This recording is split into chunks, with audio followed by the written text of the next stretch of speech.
Olá, leitores de Carta Capital. Eu sou Mariana Serafini, repórter da revista Carta Capital, e hoje eu vou conversar com a ministra das Mulheres, Márcia Lopes.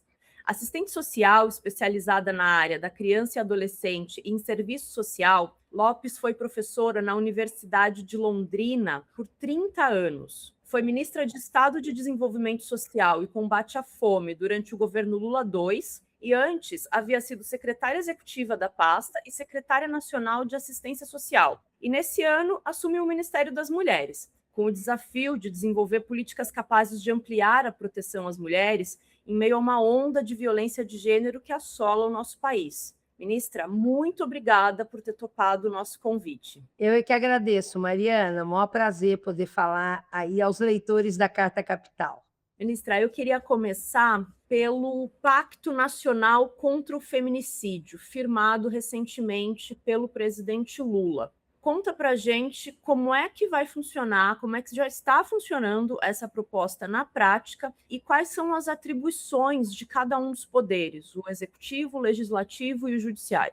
Como sabemos, né, essa questão da violência, de todos os aspectos que envolvem, né, a vida das mulheres no Brasil, ela tem muitas dimensões e tem atribuições em cada poder de várias formas, de várias naturezas. E aí, nesse processo, né, em que o presidente Lula retoma o governo do Brasil com muitos desafios, porque tratava-se, a partir de 2023, de reconstruir as políticas públicas no Brasil, né, o cofinanciamento das políticas públicas, o diálogo interfederativo com os estados e municípios e, claro, essa articulação entre os poderes. Isso é fundamental. E o Brasil tem um campo de legislação muito importante, reconhecido mundialmente. Nesse caso das violências, a lei principal é a Lei Maria da Penha, mas tem muitas outras leis, né? Também, né, o executivo, com todas as políticas públicas de saúde, educação, assistência social, cultura, agricultura, todas elas, né, são muito importantes para atender as necessidades e as demandas das mulheres, e o sistema de justiça, o judiciário, fazendo aquilo que lhe cabe do ponto de vista da estrutura do sistema, dos tribunais de justiça, né, do Ministério Público, do Conselho Nacional de Justiça, das defensorias públicas, são órgãos colegiados que têm uma atuação importante. E aí, o que nós estávamos percebendo, e o presidente Lula observando desde sempre, muito indignado com essa escalada da violência, né, e com até a dificuldade de identificarmos onde estavam, né, os problemas, o que estava acontecendo. Então, o presidente Lula decide chamar, nós apresentamos para ele um documento com 16 itens sobre aquilo que era também a nossa visão pelo Ministério das Mulheres, e ele imediatamente chama essa reunião com os três poderes, que eu tive a oportunidade de participar, para exatamente lançar esse desafio, né, de se criar um pacto Brasil, né, contra o feminicídio entre os três poderes, onde cada um, né, iria, obviamente, atualizar, analisar, avaliar o que estão fazendo e como ampliar, como melhorar, como responder às necessidades. Isso aconteceu, né? Lançou o pacto, os três poderes assinaram, aí constituímos, pela coordenação da Secretaria de Relações Institucionais, antes, né, a ministra Gleice Hoffmann, agora o ministro José Guimarães. Então, tem uma coordenação ali de um comitê interinstitucional. Tivemos essa semana já uma reunião onde nós vamos avaliando, aprovamos o regimento desse comitê e já estimulando que as ações sejam realizadas, seja no âmbito do legislativo, do executivo e do judiciário. Então, e não é só no nível federal. Nós sabemos que os estados e municípios eles têm autonomia do ponto de vista, inclusive, da política de segurança pública, de todas as políticas. Mas, então, esse diálogo, né, nós temos ampliado com os estados e municípios, porque é claro que lá em cada território é que essas situações vividas pelas mulheres acontecem, né, em relação às violências, em relação ao protagonismo, à vida das mulheres. Então, esse pacto tem sido já muito importante. Eu tenho viajado o Brasil e há uma vontade, há uma motivação, há uma mobilização dos poderes e da própria sociedade civil, dos movimentos sociais, para que no município, ou por iniciativa da Câmara de Vereadores, ou pela prefeitura, ou pelo próprio Poder Judiciário, que esse trabalho, né, conjunto, seja assumido, respeitando as diversidades todas. Uma coisa é falar de uma capital, outra coisa é falar de um município que fica lá no Amazonas, São Gabriel da Cachoeira, por exemplo. Então, eu não sei se eu vou ter tempo, mas eu posso já falar depois das ações que já estão empreendidas, estão sendo executadas nesse sentido. A gente tem visto que o presidente está mobilizado, né, nessa campanha em defesa das mulheres, e na semana passada ele sancionou algumas leis, algumas novas leis em defesa das mulheres, e uma delas estabelece o uso de tornozeleira eletrônica pelos agressores e aumento da pena se eles violarem a medida protetiva. Aí eu te pergunto, ministra, tem equipamentos suficientes para essa monitoração? Porque eu dou o exemplo aqui de São Paulo.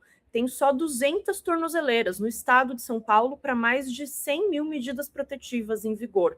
Como é possível garantir essa proteção justamente para as mulheres que moram nas cidades menores, mais afastadas dos centros urbanos, que é onde acontece mais da metade dos casos de violência extrema contra as mulheres? Isso, essa é uma questão importante. Logo que o ministro Wellington Lima assumiu o Ministério da Justiça, recentemente, né, nós já nos reunimos e tudo que a gente tem feito é exatamente isso. O que é que está indo bem, o que é que funciona bem entre os três poderes, onde nós precisamos agir, né? No caso, esse projeto das tornozeleiras, ele é muito importante, né? Porque ele dá muito mais segurança para as mulheres. Muitas vezes, uma das grandes reclamações é essa, que ela denuncia, ela é atendida, ela é encaminhada, ela recebe, ela está cumprindo uma medida protetiva, mas o próprio agressor, ele às vezes é preso e é solto, e aí ela se sente absolutamente vulnerável, insegura, com medo, né? Então, agora, essa legislação será muito importante, tanto é que o presidente sancionou para que se garanta, né, a colocação, inclusive das tornozeleiras, não precisa mais ser o próprio juiz que vai definir. O próprio delegado, quando há uma denúncia e identificação do agressor, ele já pode colocar a tornozeleira. E para isso, a Secretária Nacional de Justiça está exatamente com esses dados, quantas nós precisamos do Brasil, e tem um processo, inclusive, licitatório, né, para a compra de mais tornozeleiras. Não há dúvida que isso é preciso fazer, né? Quer dizer, nós temos que acionar, nós temos que dimensionar o que é que precisa para que essas pessoas tenham acesso à tornozeleira e as delegacias se municiem disso. Nesse mesmo pacote, o presidente também sancionou a lei que altera a Lei Maria da Penha, o Código Penal e a Lei de Crimes Hediondos para incluir a violência vicária como uma forma de violência doméstica. Aí, só para lembrar os nossos leitores, a violência vicária ocorre quando o agressor atinge os filhos ou parentes próximos para causar sofrimento à mulher. É como aquele episódio que aconteceu com o secretário de governo de Intubiara, lá em Goiás, o Thales Machado, que matou os 2 filhos para atingir a ex-esposa. E aí, ministro, eu queria saber qual que é a dimensão desse problema no Brasil. São casos isolados ou o diagnóstico que o Ministério faz é que tem surgido mais ocorrências desse tipo de crime? Tem surgido, viu, Mariana? Por quê? Primeiro, porque nós estamos investindo muito nas campanhas e na divulgação.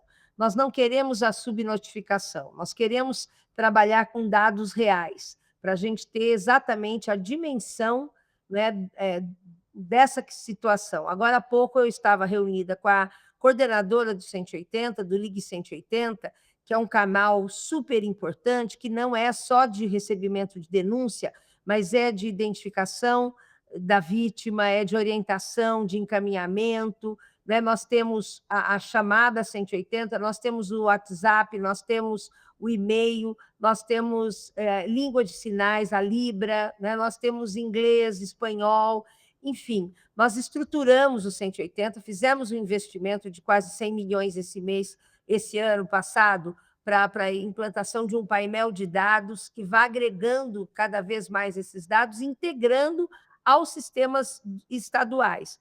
E justamente ela me dizia que alguns estados não assinaram esse acordo. Então, hoje, eu já vou assinar esse ofício, mandando para os governadores que faltam assinar, tentando entender por que eles não assinaram. Porque a hora que isso acontece, você integra o sistema, e é disso que a gente precisa. E aí, em relação à questão, né, dos crimes acontecidos, que são caracterizados como violência vicária, é justamente isso, porque acontece um crime e como os agressores acabam olhando também no outro, olhando nas possibilidades, e essa é uma forma de agredir, de vingança em relação às mulheres, né? Então, nós temos 7.064 denúncias de violência vicária em 2025. Quer dizer, é muita. Então, nós precisamos, de fato, que, inclusive, vocês nos ajudem, a Carta Capital, a divulgar permanentemente o Ligue 180, porque isso muda. Como é um serviço de muita qualidade, as mulheres sabem que, se elas ligarem e elas forem bem atendidas, elas vão se sentir muito mais seguras, muito mais fortes para enfrentar o cotidiano. E aí, claro, que agora, virando lei a violência vicária, com estabelecimento, né, das penalidades, quer dizer, é mais um crime que será, de fato, né, identificado, perseguido, punido. Então, a gente espera que também, muito em breve, esses indicadores sejam modificados. Tudo que a gente quer é isso, é saber exatamente quais são as violências. Nós temos as violências já previstas na Lei Maria da Penha, mas vão surgindo outras violências, como a própria violência política de gênero, como a violência digital, que é um tema que vale a pena a gente falar, né? Como é a violência patrimonial e a violência vicária, né? Que é um absurdo, né? A gente vai se espantando, se assustando com a capacidade, né, das pessoas, né, chegarem nesse ponto de um pai, né, um agressor, seja o namorado, o marido, o amante, seja lá o que for, né, de acabar com a vida das crianças para atingir a mãe. Com essa mudança, o homicídio vicário passa a ter uma pena de 20 a 40 anos de reclusão, né? É uma das maiores do Código Penal, assim como é a condenação do crime de feminicídio. Inclusive, a lei de feminicídio está em vigor já há um pouquinho mais de 10 anos, mas nesses últimos anos a gente tem visto esse crime aumentar, apesar das iniciativas para combatê-lo. Aumentar as penas tem surtido efeito, ministra? Onde o Estado tem falhado para proteger as mulheres do feminicídio, que a gente costuma dizer que é um crime anunciado, né? É verdade. Então, o que nós temos analisado, inclusive com os especialistas, estudiosos, é isso. Nós já chegamos no máximo da pena, que são 40 anos, né? E aí sim o Estado, nas 3 esferas de governo, federal, estadual, municipal, mas essa é uma questão de toda a sociedade, porque nós sabemos bem, primeiro, que a violência contra as mulheres é uma questão planetária, né? Acabamos de vir de Nova York, da CSW, que é a Comissão para as Mulheres, é o maior evento que nós tínhamos lá, centenas de países presentes, em todas as mesas, né, nós vimos, ouvimos, trocamos, fizemos bilaterais com países exatamente analisando essa situação. Então, não existe nenhum país que diga não há violência aqui, né, infelizmente. Então, nós temos, por isso mesmo, o próprio pacto ele fala do fortalecimento da rede de atenção, de proteção às mulheres, fala da responsabilização de quem comete o crime, mas também de quem aplica a penalidade. Nós temos que ter os profissionais das áreas, seja desde o parlamento até o executivo e até o judiciário, o delegado, o promotor, o juiz, todos os envolvidos têm que ter essa consciência. Eu, por exemplo, antes de chegar aqui no Ministério, eu não sabia. Nós temos um protocolo na perspectiva de gênero em que os juízes, os magistrados, têm que se basear quando eles vão julgar. Né? E aí nós vimos que aquela situação de Minas Gerais não houve nenhuma obediência a esse protocolo. Então, nós temos algumas metas que cumprir essas metas. Muitas vezes as mulheres chegam numa delegacia, infelizmente, para denunciar a violência, e o atendente ou o delegado diz: mas você tem certeza que você quer denunciar? Você ganha, você tem renda suficiente para se manter? Que roupa você estava quando aconteceu essa violência? Ou seja, né, é uma revitimização da situação vivida pelas mulheres. Então, nós temos que mudar a cultura, nós temos que mudar, né, o entendimento, a consciência das pessoas. Não é possível, nenhuma sociedade vai avançar, vai se desenvolver, vai aproveitar bem, né, o que a ciência tem para nos oferecer, as próprias tecnologias, se a gente não mudar. E isso também nós estamos tratando, o próprio pacto em relação ao executivo, né, nós acabamos de fazer um grande ato com o Ministério da Educação e com o Ministério do Desenvolvimento e Assistência Social, quando a gente fala, quando a gente institui, quando se regulamenta a Lei Maria da Penha Véia Escola. A partir de agora, todas as crianças do ensino básico, que envolve ensino fundamental e ensino médio, terão conteúdo sobre direito das mulheres, sobre não à violência, e isso vai mudar. Nós esperamos, né, que já essa criança, quando ela chegar em casa e assistir uma cena, ela vai saber discernir, ela vai saber o que é certo e o que é errado. E a gente sabe que a criança chama a atenção, inclusive, da mãe, do pai, ela sofre, mas ela tem essa consciência. E isso também com as universidades federais, estaduais, municipais, institutos federais. Vamos implantar uma cuidoteca em cada uma delas, vamos ter uma política de prevenção para as estudantes e servidoras das universidades, vamos ter, nos conteúdos de todas as profissões da graduação e da pós-graduação, também esses temas, ou seja, nós temos que atingir, de fato, né, essa grande chaga, esse grande mal, pela raiz, pelas causas. E as causas é isso, é o sentimento de machismo, de misoginia, né, onde as pessoas se acham donas, propriedade, onde a mulher, né, passa a ser propriedade dele. Eu fiquei muito assustada quando eu li uma pesquisa recente, em 6 ou 8 países, em que os jovens diziam que 31% dos jovens homens responderam que é isso mesmo, que as mulheres têm que se submeter a eles. Então, enfim, nós ainda vivemos um processo, e aí o terceiro ponto do pacto é exatamente a mudança de cultura. Então, nós temos que atuar em todas as frentes para a gente ter como meta, né, a não reincidência, ter como meta, de fato, romper esse ciclo de violência. Nenhum tipo, do primeiro xingamento, da primeira ofensa, do primeiro empurrão, de um tapa, né, de um estupro. Nós falamos de feminicídio, mas o número de estupros no Brasil é um absurdo, é mais de 220 por dia.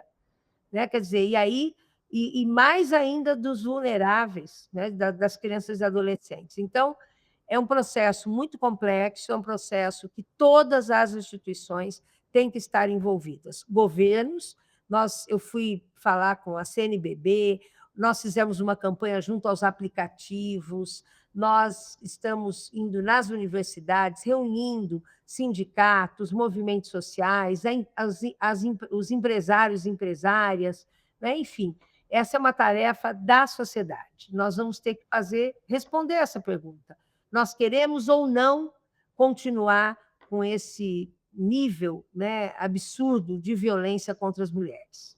Ministra, uma mulher que passa por um processo de violência atinge a vida dela de muitas formas. Ela perde a autoestima, ela perde a autonomia, ela acaba se vendo submetida a essa situação e muitas vezes sem um horizonte para sair. De que forma o Estado, de que forma o Pacto contra o Feminicídio trata dessa questão de desvencilhar a mulher dessa rede de violência e colocar ela numa rede de apoio, fazer com que essa mulher tenha condição para se reconstruir, né? Então, saúde pública, profissionalização, encaminhamento para um trabalho. De que forma que o pacto trabalha nessa frente? Bem, você mesmo já, né, deu algumas respostas importantíssimas. A política de atenção e proteção às mulheres é uma política intersetorial, né? Ela é transversal a todas as áreas. Então, assim que eu assumi o ministério, eu comecei, a partir do conhecimento, claro, do que nós já fazíamos aqui, né, a Casa da Mulher Brasileira, o Centro de Referência da Mulher Brasileira, as lavanderias coletivas, as cuidotecas, as campanhas, o Ligue 180, o programa Pró-Equidade de Gênero, que, junto com o Ministério do Trabalho, persegue a execução da Lei de Igualdade Salarial, porque essa é uma grande questão, né? A autonomia econômica, e as mulheres dizem isso, quando elas têm autonomia econômica, ou pelo trabalho, ou estando inserida nos projetos de economia solidária, de empreendedorismo, ou recebendo transferência de renda, voltando a estudar, e para isso as cuidotecas são fundamentais, porque elas vão favorecer as mulheres a estudarem, né? Quando isso acontece, quer dizer, nós temos que exatamente ir articulando, para além do Ministério das Mulheres, cada ministério tem uma responsabilidade. Eu fico muito feliz quando eu chego no ministério e eles me mostram: olha aqui, ministra, mulheres e ciência e tecnologia, mulheres e saúde, mulheres e turismo, mulheres e educação. Né? Isso significa que há um compromisso, e essa é uma orientação muito clara do presidente Lula. Cada ministério tem que priorizar, tem que dar centralidade na atenção às mulheres. E a gente tem muita coisa legal que acontece no país, seja pelo nível federal, estadual e municipal. O grande desafio é sempre a gente dar escala para os programas e as políticas públicas, porque às vezes você tem isso, né? Você tem atendimentos especializados, inclusive, com os centros de referência, mas nós não estamos em todos os municípios, né? E por isso, agora, por exemplo, o Ministério da Saúde, em março, durante todo o mês, nós anunciamos muita coisa, o governo federal. Uma delas foi o teleatendimento em saúde mental pelo Ministério da Saúde, né? Que já começou e que agora vai se ampliar pelo Brasil todo. Essa é uma das grandes queixas das mulheres, e elas dizem isso: ministra, eu não quero viver chapada, não quero viver tendo que tomar remédio o dia todo, eu preciso estar saudável para eu reagir às minhas situações do cotidiano da vida, né? Porque, claro, mesmo as mulheres que não sofrem violência, elas continuam, pelo próprio machismo, elas continuam com dupla, tripla jornada de trabalho, porque cabe a elas, né, culturalmente, além de trabalhar dentro ou fora de casa, assumir as tarefas do cuidado, né? E essa também foi uma questão importantíssima do atual governo, que foi a lei que o presidente sancionou sobre a política de cuidados, e agora já com o Plano Nacional de Cuidados, que tem 79 ações vindas dos vários ministérios, né? E aí as lavanderias, as cuidotecas, tem as creches, tem inúmeras, a própria formação de cuidadoras, porque as mulheres, né, têm um trabalho não remunerado enorme, e isso tem que ser considerado como trabalho. Então, também, né, a formação, a adoção das cuidadoras que cuidam e precisam de cuidados. Eu me reuni com as meninas, né, que tem um fórum grande no Brasil, e elas me diziam: olha, ministra, nós temos 13, 14, 15, 18 anos, mas nós somos cuidadoras, a gente deixa de ir para a escola para cuidar do nosso avô, de um irmão, de uma irmã com uma deficiência. Então, a gente também precisa de cuidado, nós temos direitos, né? Então, esse é um processo que tem, felizmente, nós vivemos um período anterior em que as políticas públicas foram completamente destruídas, né, desmanteladas, né, o próprio orçamento das políticas públicas. E, a partir de 2023, isso começou a voltar. Então, quando volta habitação, Minha Casa Minha Vida, quando volta saúde, saúde da família, né, saúde mental, agora uma lei que está sendo regulamentada de reconstituição da face, porque as mulheres são muito atingidas no rosto, né?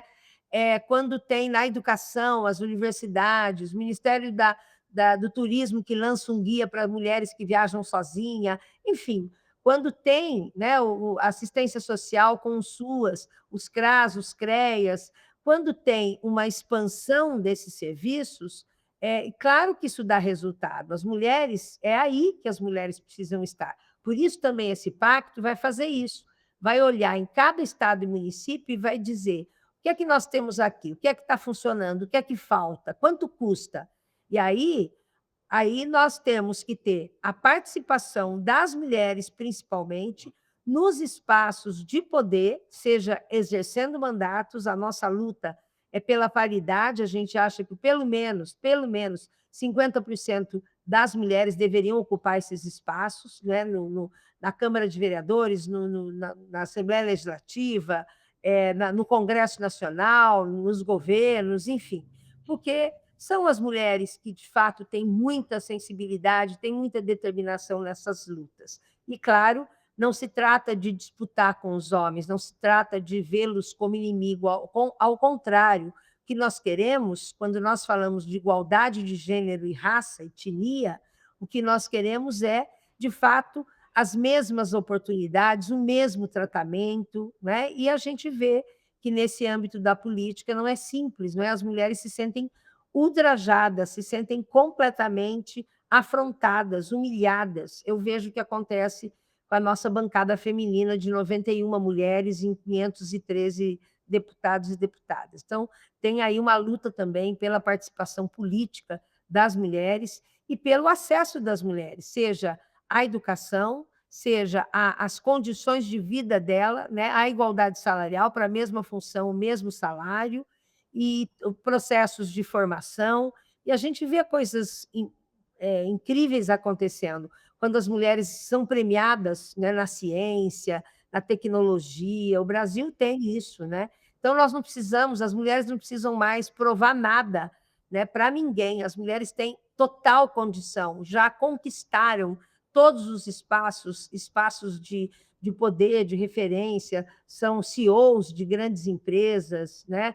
As mulheres assumem espaços de gestão, de comando, né? No entanto, a gente viu bem o que aconteceu com a ex-presidenta Dilma, né? Que ainda a gente tem uma dívida imensa com ela, porque justamente por ser mulher, por ter sido muito firme na condução do governo, ela acabou sofrendo um impeachment, um golpe, e depois, né, vieram se justificar que não havia razão para isso. Mas aí, enfim, então, são situações, e você tem toda a razão. Tudo que nós queremos é ter um grande plano, por isso, agora, esse ano, o Plano Nacional de Política para as Mulheres, que é transversal, e um Sistema Nacional de Política para as Mulheres. Nós estamos incentivando que cada estado e município assinem os pactos, né, com o governo federal.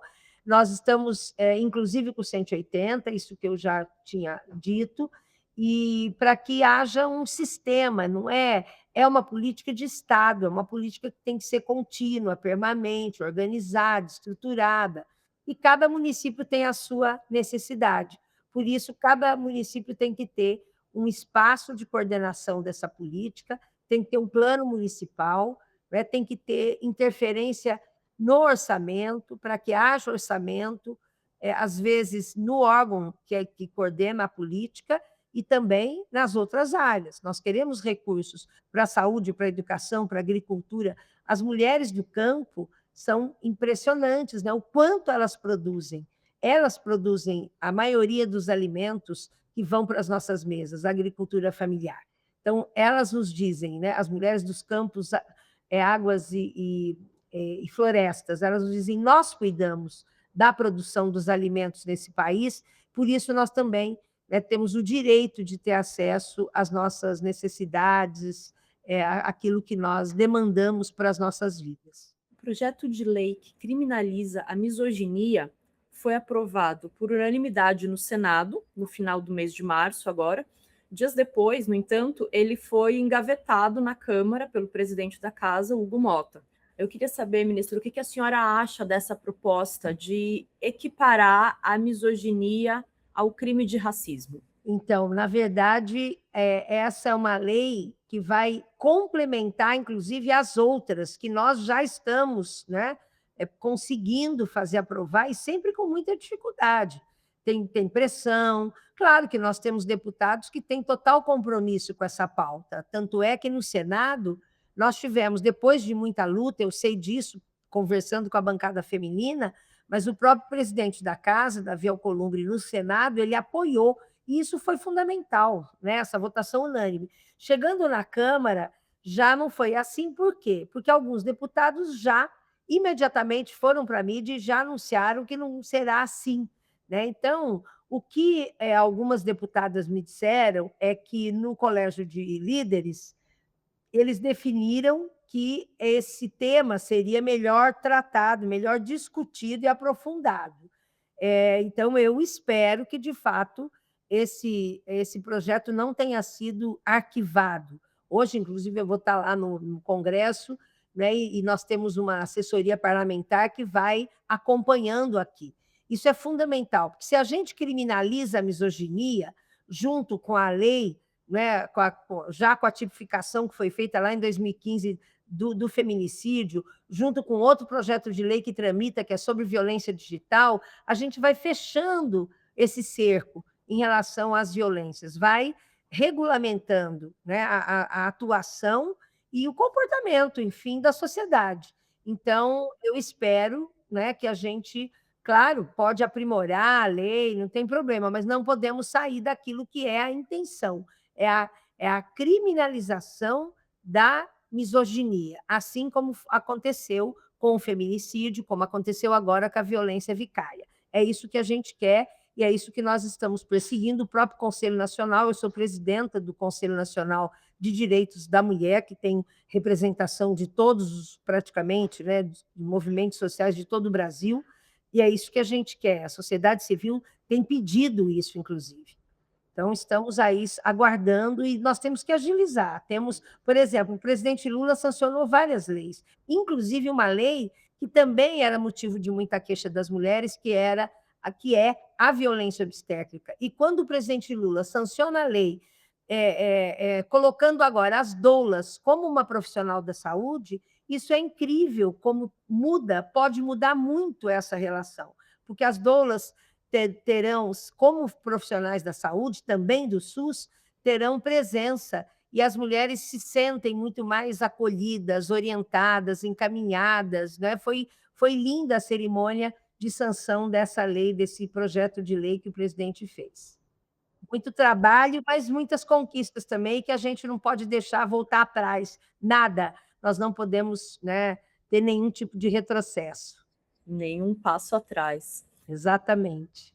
Ministra, logo mais a gente está entrando no período eleitoral. E a gente sabe, a senhora já mencionou que a violência política de gênero é um elemento que acomete as nossas mulheres na política.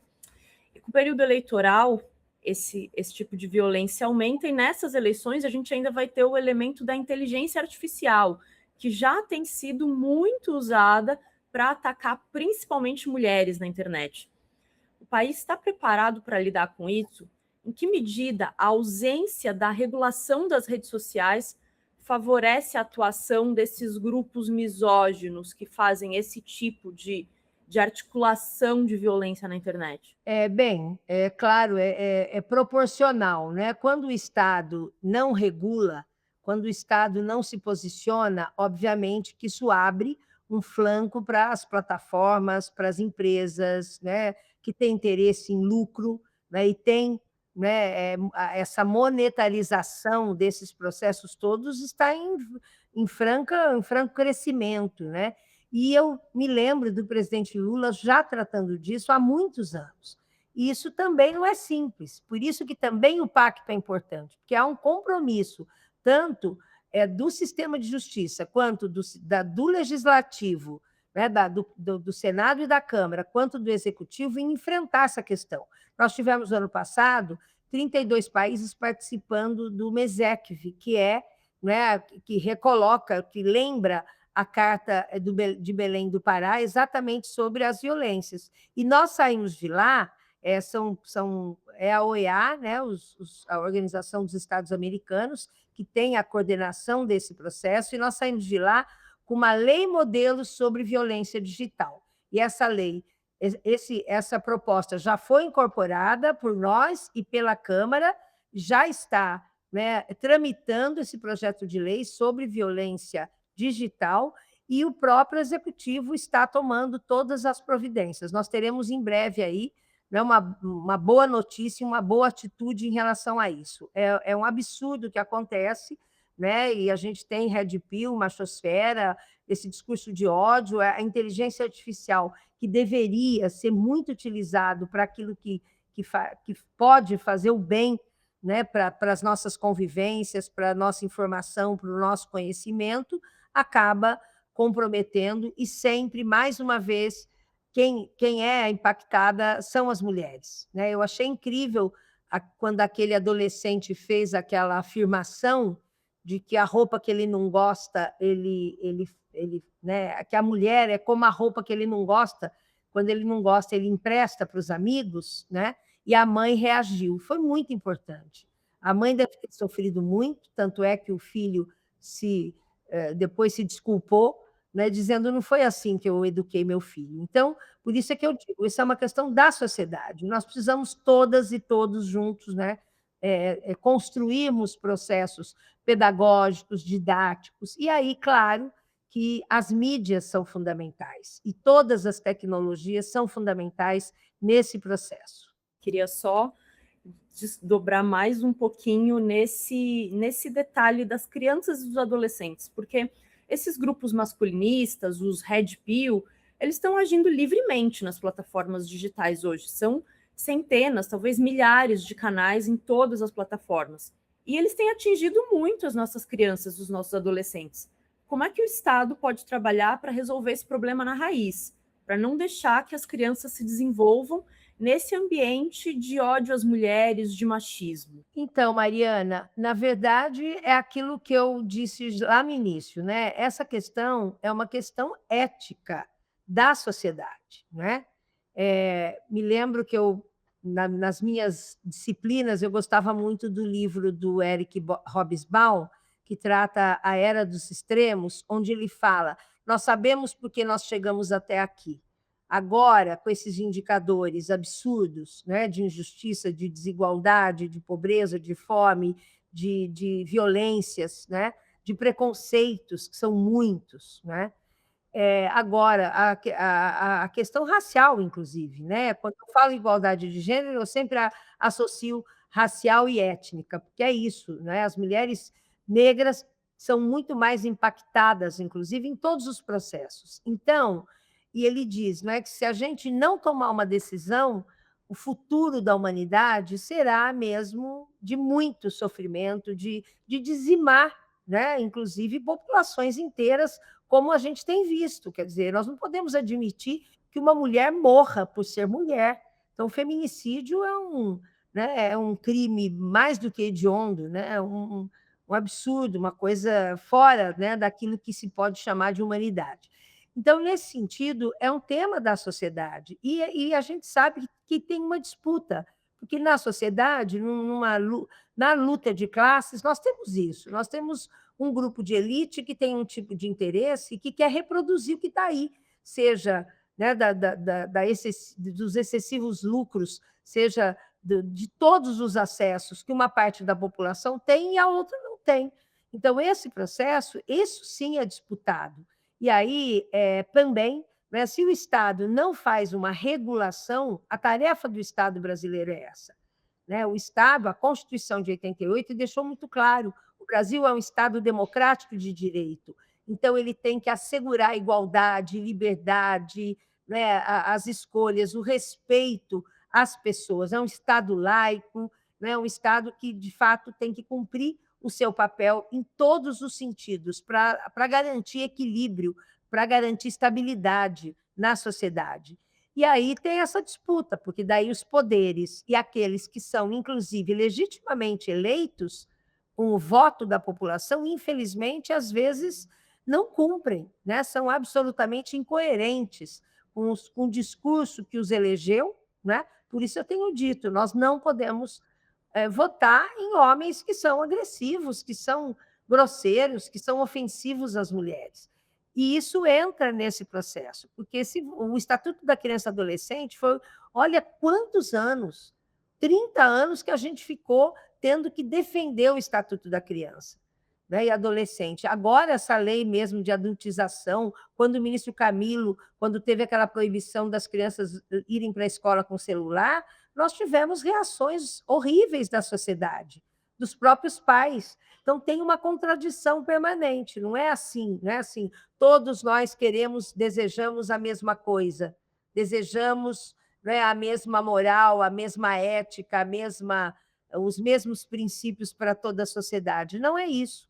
E aí tem gente que aposta na afronta, na grosseria, nos ataques, né, nesse discurso de ódio, né? Imagina se questionar a ciência, né, o negacionismo. Nós vivemos esse tempo. E aí?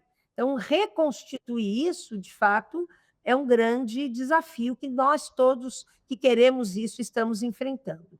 Mas eu não tenho dúvida que o governo tem se manifestado fortemente sobre isso e já fez regulamentações importantes e vai continuar fazendo. Muito em breve nós já teremos aí uma notícia e esperamos que o próprio Congresso também, né, seja muito firme nesse processo da lei, né, da lei modelo e de todas as outras que possam assegurar proteção, né, a crianças, adolescentes, em todo o ciclo de vida.